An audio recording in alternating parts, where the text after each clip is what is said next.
आज पति और सौतन की सुहाग रात थी। हमारा घर एक कमरे पर ही हामिल था और गर्मी भी बहुत ही ज़्यादा हो रही थी।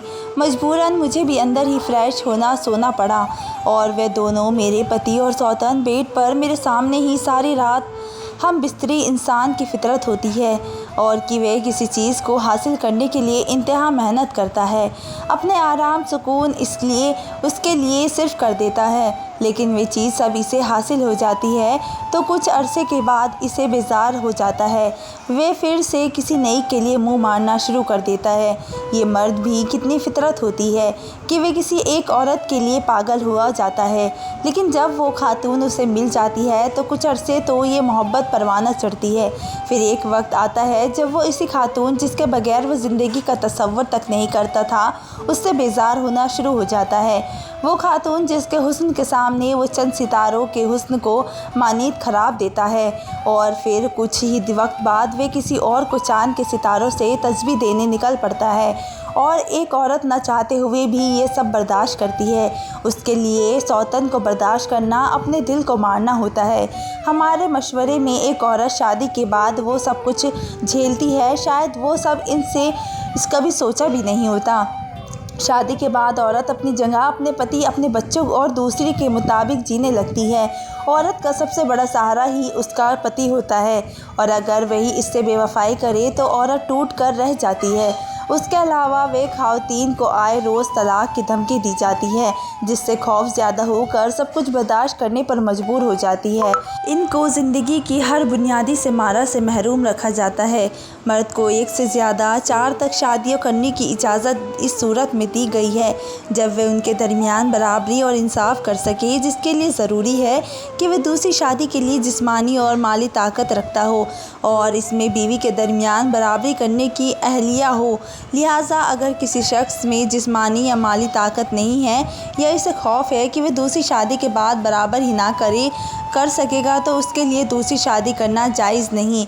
हमारे मशवरे में मिडिल क्लास लोग पहली बीवी के होते हुए दूसरी शादी क्यों और कब करते हैं? सबसे बड़ी और नुमाया वजह ये होती है कि शादी औलाद के लिए की गई है, पर मेरे पति ने शादी औलाद के लिए नहीं की थी। रात हुई तो मुझे मेरे पति ने कहा कि तुम बाहर चली जाओ। मैंने कहा कि तुम्हें क्या हो गया है? बाहर बहुत ही ठंड है, मैं बाहर जाकर कैसे सोऊंगी? उसने सख्ती से एक दफ़ा कहना ही बहुत ही बड़ी बात थी, क्योंकि अंदर तो मैं वाकई ही नहीं सो सकती थी। मैंने कहा कि ठीक है। मैं अपना बिस्तर लेकर बाहर पड़ी, एक चारपाई पर लेट गई। मैं ठंड से कांपने लगी। उसने कहा कि फ़िक्र मत करो, 2 घंटे बाद तुम्हें वापस बुला लूँगा। जब उसने 2 घंटों का लफ्ज़ बोला तो मुझे ऐसा लगा कि मैं यहाँ से चली जाऊँ और ख़ुदकुशी कर लूँ। मैंने हाँ में सर हिला दिया और 2 घंटे बाद उसने दरवाज़ा खोला और मैं वापस आकर अपने कमरे में सोना चाहती थी, लेकिन मुझे जगह मिली तो ज़मीन पर। इतनी सी जगह पर मैं एक मैट्रेस बिछा कर सो सकती थी। यहाँ बाहर सर्दी में सोने से बेहतर है, इसलिए मैं लेट गई। मैंने अपनी बाईं तरफ देखा तो वो लड़की मुझे ही देख रही थी। उसकी आंखों में आंसू थे, लेकिन उसकी आंखों में आंसू क्यों थे? इस घर में सारे खसारे तो मेरे ही नसीब में लिखे हुए थे, तो फिर ये वो क्यों रो रही थी? हम लोग एक छोटे से घर में रहते थे। हमारे यहाँ काफ़ी सालों से औलाद नहीं थी। जब मेरे पति ने कहा कि वे दूसरी शादी करना चाहते हैं तो उसने ये बात मुझे नहीं बताई, बल्कि मेरे ख़ानदान और अपने ख़ानदान वालों को बुलाकर सबके सामने बैठकर ये बात कही। सब लोग यही समझ रहे थे कि मियाँ बीवी से पहले ही ये बात हो चुकी होगी, लेकिन खुदा गवाह है, मुझे तो आज तक पता भी नहीं चल रहा था कि मेरा पति दूसरी शादी करना चाहता है। और सिर्फ इतना ही नहीं, उसने लड़की भी पसंद कर ली है और अब मैं कुछ भी बोलती तो अजीब ही लगती, इसलिए मैं चुप बैठी थी। सब लोगों ने कहा कि हाँ, काफ़ी साल हो गए हैं, अगर औलाद के लिए शादी करना चाहते हैं तो इसमें कोई बुराई बात नहीं है। और ये बात करने वाला मेरा बाप था। बाद में मैंने अपने बाप से सवाल किया कि जब कोई और नहीं बोल रहा तो आपको अच्छा बनने के बोलने की क्या ज़रूरत थी? आपने ये बात क्यों बोली? आज ही तो दिन था अपनी बेटी की साइड लेने का और आज आपने अपने दामाद की साइड लेने चले गए। बाबा ने कहा कि मैंने तो हक़ की बात की है। हक़ की बात करना बहुत ही ज़रूरी थी, बेटी का दिल बचाना ज़रूरी नहीं था। जब मेरे बाप ने ऐसी बात कर दी तो फिर बाकी सब ने भी कहा कि हाँ, जब लड़की का बाप ही इतने खुले दिल से ये बात कह रहा है तो फिर किसी और को तो कोई मसला नहीं होना चाहिए, क्योंकि जिसको यहाँ पर सबसे बड़ा मसला हो सकता था वो मेरा बाप था। मेरा कोई भाई नहीं था, मेरे पीछे खड़े होने वाला मर्द सिर्फ मेरा बाप ही तो था। इसी ने जब ये कह कर दिया कि हाँ, कोई मसला नहीं है तो मेरा पति शादी कर सकता है, क्योंकि औलाद भी तो ज़रूरी है, तो फिर पीछे रहेगा क्या। मेरे शौहर को खुली आज़ादी मिल गई। उसके बाद वे एक लड़की के बारे में बताने लगा। सब ने कहा कि हाँ, लड़की भी अच्छी है, जवान है, दोनों एक दूसरे के साथ बहनों की तरह रहेगी। हमारी बेटी बहुत ही सब्र शुक्र वाली है, कुछ नहीं कहेगी, किसी की ज़िंदगी बर्बाद नहीं करेगी। ऐसी औरत नहीं है कि अपनी सौतन का जीना हराम कर दे। और फिर आजकल का मशवरा बहुत ही अच्छी तरफ जा रहा है, हर मामले को बातचीत से सुलझाया जा सकता है। हमारे दामाद ने तो बहुत ही अच्छी बात की है, सबके सामने ये कह दिया कि वे शादी करना चाहता है। जब मैंने लड़की को देखा तो मैं कुछ नहीं बोली। ये फिल्म और ड्रामों में दिखाया जाता है कि जब ऐसी बातें बहुत ही होती है तो हंगामा मचा दिया जाता है, बहुत ही चीखें मारी जाती है, बड़े बड़े डायलॉग बोले जाते हैं। पर असल बात तो ये है कि जब हकीकत में आपके साथ इतना बुरा होता है ना तो आपकी ज़ुबान बंद हो जाती है, गिला शिकवा हो जाता है, आपको पता ही नहीं होता कि आपने क्या बोलना है। मेरे साथ भी यही हो रहा था। मेरे पति ने दुनिया वालों के सामने तो कह दिया था कि औलाद के लिए शादी कर रहा है, लेकिन वो अच्छी तरह जानता था कि मैं बांझ नहीं हूँ। उसने इतने साल तक खुद मुझे बाज बनाए रखा था। जब तक वो नहीं चाहता था औलाद कैसे हो सकती थी, उसको औलाद नहीं चाहिए थी। लेकिन मेरी ज़िंदगी के 7 साल ज़ाया करने के बाद आज उसने इस बात को मेरे ख़िलाफ़ इस्तेमाल किया और कहा कि उसके यहाँ औलाद ही नहीं हो रही, इसलिए मैं शादी कर रहा हूँ। और वे ये सब करने में कामयाब भी हो गया। वो लड़की अब मेरी ज़िंदगी में आने वाली थी। उन लोगों ने मस्जिद में जाकर निकाह करना था। मेरे पति ने कहा कि तुम भी साथ चलो, तो मैंने उसे कहा कि मुझे साथ नहीं जाना। मेरा इतना कहना ही काफ़ी था। तो कहने लगा ठीक है, फिर वापसी पर हमारा इस्तकबाल करने के लिए तैयार रहना। उसका मतलब था कि खाना तैयार करके रखना और कमरे को साफ़ कर देना। और मैंने यही किया। मैंने वाकई अपनी सौतन और अपने पति का इंतज़ार किया। उनके कमरे को साफ़ किया, नई चादर बिछाई, कमरे में थोड़ा सा परफ्यूम छिड़क दिया जिससे कि खुशबू अच्छी आए। और खाने में मैंने बिरयानी खुद बनाई थी और मैं उनके इंतज़ार भी कर रही थी। वो लोग रात को आए। जब मैंने उस लड़की को देखा तो वो मेरी तरफ एक नज़र देखकर नज़र झुकाकर सीधे कमरे में चली गई। मुझे मेरे पति ने कहा कि तुमने सलाम दुआ ही नहीं की। मैंने कहा कि सारी ज़िंदगी पड़ी है, कर लूँगी सलाम दुआ। पति कहने लगा हाँ, अच्छी बात है, थोड़ी देर के बाद खाना हमारे कमरे में ही ले आना, अभी हम थोड़ा आराम कर ले, उसके बाद खाना खा लेंगे और आज रात तुम बाहर ही सोना। और फिर यही हुआ। उन लोगों ने खाना खाया, अपनी ज़िंदगी की शुरुआत की। मैं पहले बाहर सोई रही थी, सर्दी से काँप रही थी और फिर अब अंदर इस मैटर्स पर लेटी थी। उस लड़की की आंखों से आंसू टपक रहे थे और वो आंसू मेरी हथेली पर गिरे रहे थे।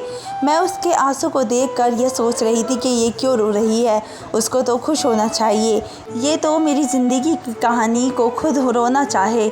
ये तो मेरी ज़िंदगी मजबूत किरदार थी और सारे खसारे तो मेरे नसीब में लिख दिए थे।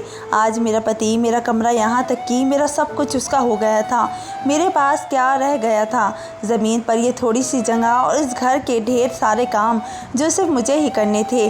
अगले दिन वो लड़की को लेकर हनीमून चला गया।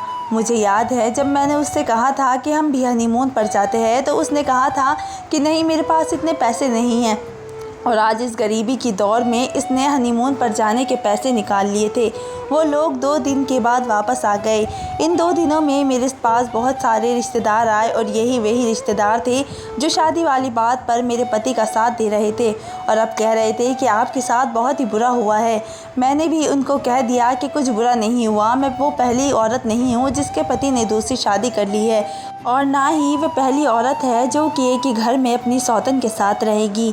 आप लोगों को मेरे लिए परेशान होने की ज़रूरत नहीं है। इन लोगों को भी पता चल गया था कि मेरी ज़ुबान क्यों इतनी चल रही है, इसलिए वे भी चुपचाप वहाँ से चले गए। ये मेरे पति की पहली शादी तो नहीं थी कि वह अब अपना काम छोड़कर घर पे ही बैठा रहता, इसलिए सुबह सुबह काम पर चला गया। उस लड़की का नाम आयत था। वो बाहर नहीं आ रही थी, लेकिन फिर मजबूरी में उसे बाहर आना पड़ा। क्योंकि पूरा दिन वो एक कमरे में नहीं गुजार सकती थी। मैंने कहा कि नाश्ता बना दो तुम्हारे लिए, तो उसने कहा कि मैं खुद बना दूँगी। और मैंने कहा कि मैं बना देती हूँ, आज तुम्हारा शादी के बाद पहला दिन है। मैं नाश्ता बनाकर उसके सामने बैठ गई। वह नाश्ता सर झुकाकर खाने लगी। उसने थोड़ा सा ही खाया और कहने लगी, बस और नहीं खा सकती। मैंने कहा कि क्यों, इतने से ही पेट भर गया तुम्हारा पेट तो कभी नहीं भरता, मेरे पति के खा के भी नहीं भरेगा। अब लोगों को ये लग रहा होगा कि ये बात एक सौतन ने अपनी सौतन से की थी। इस औरत ने की थी जिसके पति एक दूसरे औरत ने लूट लिया था। लेकिन ऐसी बात नहीं थी, क्योंकि ये बात एक दोस्त ने दूसरी दोस्त को कही थी, ऐसी दोस्त को जो कि उसके लिए अपनी जान दे सकती थी। लेकिन आज एक दोस्त ने उसका सुहाग छीन लिया था।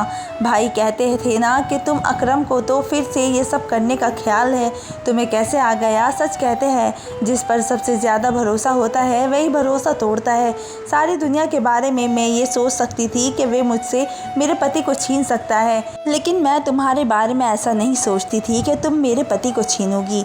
और मैंने अकरम को तुम्हारे घर तुमसे कहा था कि घर में कोई नहीं है, अम्मी बीमार है, अम्मी को हॉस्पिटल लेकर जाना है, अकरम भाई को भेज दो। इस दिन तुम्हारी माँ भी माँ की तरह फिर तुम्हें बुखार चढ़ा था।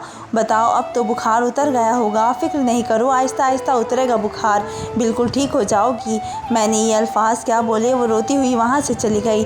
थोड़ी देर बाद उसकी उल्टियाँ करने की आवाज़ आने लगती थी, और जिस बात की शिद्दत की वजह से वो इतना घबरा गई थी कि जो इसने खाया था वो बाहर आ गया। ऐसा होता है, जब इंसान बहुत ज़्यादा जज्बाती हो जाता है तो उसे उल्टी आ ही जाती है। और मैं आयत को जानती थी कि वो बहुत ही जज्बाती है। शाम हुई तो मेरे पति घर आ गए, तो उसने ये बात मेरे पति को नहीं बताई कि मैंने उसे ये कहा है। वे भी खामोश थी और मैं भी।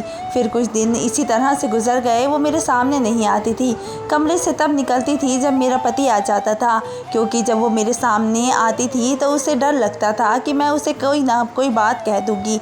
और क्यों ना कहती, मैं कोई बात में हक़ पर थी। वो मेरी बहुत ही अच्छी दोस्त थी। मैं हमेशा उसका नाम अकरम की तारीफ़ें करती थी, जबकि अकरम ने शादी के तीसरे दिन ही मुझ पर हाथ उठाया था। लेकिन हम मुशरिक ही औरतें हैं ना, हम ये बात किसी को नहीं बताते, और हमारा पति कमरे में चाहे शैतान की तरह हमारे साथ क्यों ना पेश आए, लेकिन दुनिया वालों को और अपने माँ बाप के सामने हमको ने इसको फ़रिश्ता बनाना होता है। चाहे वह हमें ये पैसे की चीज़ ला कर दे या लेकर दे, हम खुद ही अपने पैसों से चीज़ें खरीद लेंगे, पर लोगों को कहते हैं कि हाँ, मेरे पति ने ख़रीद कर दी है। अपने पति को इस हद तक अच्छा बना देते हैं कि अगर कल को हम कहीं कि इसने हमारे साथ बुरा किया है तो ज़माने वाले कहते हैं कि नहीं, तुम्हारी गलती होगी, क्योंकि वह तो बहुत ही अच्छा है। अभी आयत भी शायद यही समझती है कि अकरम इस दुनिया का सबसे अच्छा पति है, इसलिए उसने मेरे पति से शादी करने के बारे में सोचा। क्योंकि जिस जगह आयत की पहली शादी हुई थी उसने वहाँ पर 2 महीने गुजारे थे, और अब इसे दोबारा से कोई भी कुंवारा लड़का मिलने वाला नहीं था। इसलिए इसने मेरे पति पर दौड़े डाले। इसलिए ये आसान शिकार लगा होगा, वो तो पहले से ही तैयार बैठा था। एक दिन इसी तरह बातों ही बातों में मेरी आयत से बहस हो गई। वो कहने लगी कि दे दी थी ना औलाद फिर अकरम को, तो नहीं आता वो मेरे झांसे में। मैंने कहा कि क्या औलाद तुम्हें ये लगता है कि मैं बांझ हूँ? मैं बिल्कुल ठीक हूँ। औलाद तुम्हारे अकरम की वजह से नहीं हुई है, इसे औलाद से नफ़रत है, तुम्हारे यहाँ भी कभी नहीं होगी औलाद, क्योंकि इसे बच्चे पसंद नहीं हैं। जब मैंने ये बात की तो आयत हैरान रह गई। रोज़ रात को मैं बाहर सोती। अब तो यही इंतज़ार कर रही थी कि जल्दी से सर्दियाँ ख़त्म हो जाए, क्योंकि मुझसे ये सर्दी बर्दाश्त नहीं होती थी। 2-3 घंटे के बाद वे मुझे वापस बुला लेता, कहता कि अंदर आकर सो जाओ। जब से आयत आई थी मेरे पति ने मेरी तरफ नहीं देखा था, और खुदा गवाह है कि मुझे इस बात से भी फ़िक्र भी नहीं थी कि मैं तो खुश थी, मेरी तबीयत बिल्कुल ठीक हो गई थी। अब मैं खुद ही बाज़ार चली जाती, अपने माँ बाप के घर चली जाती, घर के काम भी करती। उसके बाद पूरा दिन आराम करती, रात को 2-4 घंटे सर्दी में गुजारती थी, पर उसके बाद सुकून से सो जाती। और आयत वो तो सारी रात रोती रहती। अब तो उससे ना उठा जाता, ना बैठा जाता, ना चला जाता। उसके हाथों पाँव की जान नहीं थी। खाना खाती थी तो उसके हाथ कांपते थे। एक दिन मेरे पति ने कहा कि उसे को डॉक्टर के पास ले जाओ। मैं उसे अपने वाले डॉक्टर के पास ले गई, यानी कि वो डॉक्टर जिसके पास मैं जाती थी और उसको सब कुछ बता दिया करती थी कि मतलब मामला क्या है। उसने कहा कि फिर आप इसको यहाँ क्यों लेकर आई है? आपको तो पहले ही पता है कि इस सब की वजह क्या है। अपने पति को समझाती क्यों नहीं हो। मैंने कहा कि जब मैं अपने मामले में नहीं समझा सकती तो इसके मामले में क्या समझाऊं। आप इसको कोई दवाई दे दे ताकि इसकी हालत ठीक हो जाए। जब हम लोग हॉस्पिटल से वापस घर आ रहे थे तो तब भी आयत ने मुझसे कहा कि तुम्हारे साथ भी यही सब कुछ होता था। मैंने कहा कि हाँ, यही होता था, तुमसे ज़्यादा होता था, रोज़ रात को होता था। लेकिन अब तुम आ गई हो तो मेरी ज़िंदगी में सुकून आ गया है। अब मेरे दर्द तुम्हारे हुए, मेरे गम तुम्हारे हुए और मेरे आंसू भी गुजारे हुए अपनी ज़िंदगी अकरम के साथ खुश हो। तो अकरम के साथ तुम तो खुश बहुत होगी। तुम अभी शादी को महीना नहीं हुआ, हाथों में दवाइयों का इतना बड़ा शॉपर है, ना उठने के काबिल रही हो ना बैठने के। और बता फिर क्या कहते हैं, शादी रास नहीं आई। शायद तुम्हें तो वो फूट फूट कर रोने लगी, कहने लगी दोस्त तो हूँ मैं तुम्हारी, थोड़ा तो रहम करो मुझ पर। अब तो तुम्हें भी पता है कि मेरे साथ क्या हो रहा है। मैंने कहा कि दोस्त होती तो यूँ मेरे घर पर डाका न डालती। उसने कहा कि पर तुम कौन सा खुश थी। मैंने कहा कि खुश थी या उदास वो मेरा मसला था, तुम्हारा नहीं। तुम्हारी नीयत बुरी थी, तुमको तो बस यही पता था कि मैं बहुत ही खुश हूँ अपने पति के साथ। तुम्हें तो असल बात का पता नहीं था, फिर भी तुमने ये सब कुछ किया, इसलिए तुम्हें सज़ा मिल रही है। तुम मेरी मदद करने के लिए या मरो और दम करने के लिए नहीं आई हो, बल्कि तुम ये सोच कर आई थी कि अकरम बहुत ही अच्छा इंसान है, अपनी बीवी को पलकों पर बिठा कर रखता है, उसके नाज नखरे उठाता है, ऐसे ही मेरी खिदमत करता है। यह होती है कि खिदमत मर्दों की, उसी को तो मर्द की खिदमत कहते हैं।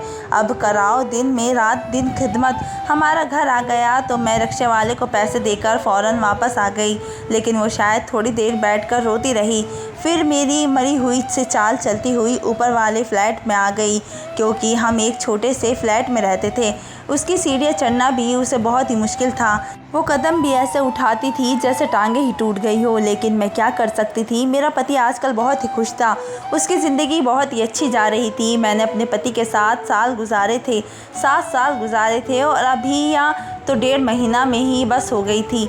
और वे कहती थी कि मैं उसके साथ नहीं रह सकती, मुझे पहले पति से भी औलाद नहीं हुई। लोग समझते थे कि मैं बांझ थी, इसलिए मुझे तलाक हो गई। मुझे लगा था कि दूसरे मर्द से शादी करके मेरे ऊपर से धब्बा उतर जाएगा, लेकिन अगर इसने औलाद पैदा नहीं की तो मुझे भी लोग बुरा कहेंगे। मैं उसके साथ अपनी बाकी की ज़िंदगी नहीं गुजार सकती, मुझे तलाक चाहिए। मैंने कहा कि ये बात मुझे क्यों कह रही हो, जाओ जाकर अकरम से कहो। तो वो कहने लगी कि मुझे तुम्हारी मदद चाहिए। मैंने कहा कि मैं तुम्हारी मदद नहीं करूँगी, तुम यहाँ रहो या वहाँ से जाओ, मुझे इस बात की कोई परवाह नहीं है। शादी के बाद मैं सिर्फ आयत के घर ही जाया करती थी, क्योंकि आयत मेरी अम्मी के घर के सामने ही रहती थी और मैं अपने पति की तारीफ़ें किया करती थी। इतनी तारीफ़ें करती थी कि एक दिन उसने मजाक में कह दिया कि तुम्हारे पति का कोई भाई नहीं है। मैंने कहा कि अगर होता तो तुम्हें ज़रूर बताती, लेकिन वो सब कुछ झूठ था। मेरे पति इस दुनिया का सबसे बुरा आदमी था, उसका दिमाग ही सिर्फ एक ही तरफ चलता था और वो मुझसे इसलिए बच्चे नहीं पैदा करवाना चाहते थे क्योंकि वे ये सब कुछ समझता था कि अगर एक दफ़ा औरत का बच्चा पैदा हो जाए तो फिर वे मर्द किसी काम का नहीं रहते। यही उसकी घटिया सोच थी जिसकी वजह से उसने मुझसे 7 साल तक बच्चा पैदा नहीं करवाया और जब मुझसे उसका दिल थोड़ा सा भी भर गया तो वो दूसरी औरत को ले आया और अब वो यही सब कुछ करता आया है, आयत के साथ भी कर रहा है जो पहले मेरे साथ हो चुका था। मेरे अंदर तो अब कुछ भी नहीं रहा था, मेरे भी हाथ कांपते थे। डॉक्टर कहती थी कि किसी औरत या मर्द के हाथ जब कांपते हैं ये औरत या मर्द खुद ही बेहतर तरीके से समझते हैं और इसे पता होता है कि किस चीज़ की कसरत की वजह से ऐसा हो रहा है। लेकिन मेरी ज़िंदगी आधी गुजर चुकी थी। वो यहाँ पर मेरी तरह 7-8 साल गुजारना नहीं चाहती थी, यहाँ से भाग जाना चाहती थी। अभी से ही तलाक की बातें कर रही थी। अब तो उसकी मेरे पति से साथ लड़ाई होना शुरू हो गई थी और उसने जब आयत से लड़ाई की तो आयत को कमरे से बाहर निकाल दिया और मुझे कमरे में बुला लिया। अब तो उसके पास 2 ऑप्शन थे। अब फिर से मेरी तबीयत बहुत ही ख़राब रहने लगी, जो कि अभी बड़ी मुश्किल से ठीक हुई थी। हम दोनों की हालत बहुत ही बुरी थी और हम दोनों ही जानते थे कि हम दोनों के साथ जो होता है वो आगे भी होने वाला था। एक दिन आयत मेरे पास आई और मुझसे कहने लगी कि तुम्हें मेरी दोस्ती का वास्ता है, मेरी गलती को माफ़ कर दो। मैंने तुम्हारे घर पे हमला नहीं किया, तुम्हारा घर तो बसने के काबिल पहले ही नहीं था। क्या तुम उसको बसा हुआ घर कहती थी? मेरी मदद करो, कुछ तो करो। उसने मेरे हाथ रखा और मेरी आंखों में भी आंसू आ गए। वो कहने लगी कि मुझे पता था तुम भी तकलीफ़ में थी और अभी भी तकलीफ़ में हो और हमारी ज़िंदगी ऐसी ही तरह से गुज़र रहेगी। खुदा के लिए अगर तुम मेरा साथ दोगी तो सब कुछ ठीक हो जाएगा। मैंने उससे कहा कि मैं तुम्हारा साथ नहीं दूंगी। 2 हफ्ते इसी तरह से गुज़र गए और एक दिन मेरे पति ने कहा कि चलो आज बिल्डिंग की छत पर जाकर बैठते हैं। यहाँ पर फ्लैट सिस्टम था, लेकिन बिल्डिंग की छत सबकी एक ही जैसी थी। लोग वहाँ पर जाकर बैठ सकते थे। हमारा फ्लैट करीब था, इसलिए हमारे लिए आना जाना आसान था, वरना नीचे से कोई ऊपर आते हुए तो 100 दफ़ा सोचता था। मैंने चाय बनाई, हम तीनों ही ऊपर जाकर बैठ गए। थोड़ी देर के बाद इधर उधर फिरने लगे, चक्कर लगाने लगे और 2 घंटे के बाद हम लोग एम्बुलेंस में बैठे थे। मेरे पति का पाँव फिसल गया था और वो बिल्डिंग की छत से नीचे गिर गया था और अब इस दुनिया में नहीं था। मौके पर ही दुनिया को छोड़ चला गया था। सब लोग हमारे साथ खड़े हमें तसल्लियाँ दे रहे थे कि हमारे साथ बहुत ही बुरा हुआ है। हम लोग दूर रहे थे, फिर भी टीवी पर यह खबर चली गई थी। एक शख्स बिल्डिंग की छत से पाँव फिसलने की वजह से गिर गया है और फिर से 2 औरतें को छोड़ कर आया है। वो दोनों औरतें उसको बेवा है। सब लोगों के लिए ये खबर थोड़ी अजीब थी कि एक पति की 2 बीवियाँ थी और वे बेचारी बेवा हो गई है। ये फ्लैट मेरे पति ने ही ख़रीदा था, जो अब हम दोनों के नाम था, और पता चला कि उसकी बैंक में भी काफ़ी सारे पैसे थे। हम लोगों ने फ्लैट बेच दिया और हम दोनों यहाँ से कहीं दूर चले गए। कुछ दिन के बाद पता चला कि आयत माँ बनने वाली है। उसने कहा कि वो इस बच्चे को पैदा करना चाहती है। शायद मेरे पति ने हमेशा जिस बात का ख्याल रखा वो इस बात की तरफ से थोड़ा सा लापरवाह हो गया था। आज हमारा एक बेटा है जिसे हम एक बहुत ही अच्छे मर्द बनाना चाहते हैं और अपनी ज़िंदगी को अच्छे तरीके से गुजार रहे हैं। हमारी ज़िंदगी बहुत ही अच्छी है और हमारी दोस्ती भी। मिसाल शादीशुदा जोड़े में बेवफाई कहा जाता है कि मर्द और घोड़े कभी बूढ़े नहीं होते। देखा जाए तो इस बात में काफ़ी हद तक हकीकत है। एक मर्द पर ज़माने की मुश्किलात असरअंदाज होकर इसे इस तरह से कमज़ोर नहीं करती जैसा एक औरत को करती है। शादी के बाद की जिम्मेदारियों पर कम और घर संभालने की जिम्मेदारी औरत पर ज़्यादा होती है। मर्द की जिम्मेदारियों में से इसी तरह से इजाफा नहीं होता जैसे ये खातून की जिम्मेदारी बढ़ती है। पहले घर और अफराद खाना की जिम्मेदारियाँ बच्चे को हो जाने के बाद उनकी देखभाल और तालीम और तरबियत सब खातून खाना की जिम्मेदारी होती है। शादीशुदा जोड़े में बेवफाई अक्सर शादी के चंद साल गुजर जाने के बाद होती है।